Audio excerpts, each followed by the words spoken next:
ভোরের কুয়াশাচ্ছন্ন বাতাসে তিন বান্ধবী ধীরে ধীরে হাঁটছে। চারপাশ নিস্তব্ধ, শুধু পাখির ডাক শোনা যাচ্ছে, পায়ের চাপের শব্দ, পাতার মচমচ আওয়াজ। রিমি উত্তেজিত স্বরে বলতে লাগলো, বাহ, আজকের সকালটা কি সুন্দর না? নীলা একটু ভীতু, তাই সে ভয় পেয়ে বলল, সুন্দর, আমার কিন্তু কেমন জানি অদ্ভুত লাগছে। ভোরবেলা এই পার্কটা যেন অন্যরকম। সুমি হাসতে হাসতে বলল, তুই এত ভয় পাচ্ছিস কেন?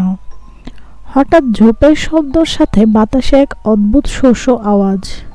নীলা চিৎকার দিয়ে উঠে, আরে ওটা কি গেল? রিমি বলে উঠল, চল দেখে আসি। নীলা কাঁপতে কাঁপতে বলল, না, আমি এখানেই থাকব। পায়ের দ্রুত চলার শব্দ, ঝোপের পাতা সরানোর আওয়াজ। সুমি অবাক গলায় বলল, এটা কি? এখানে একটা কাগজ পড়ে আছে। রিমি বলল, কি লেখা আছে?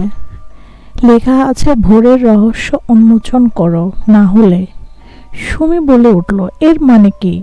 রিমি বলল, এর মানে আমাদের কিছু একটা খুঁজে বের করতে হবে। তিন বান্ধবী কি পারবে ভোরের রহস্য উন্মোচন করতে?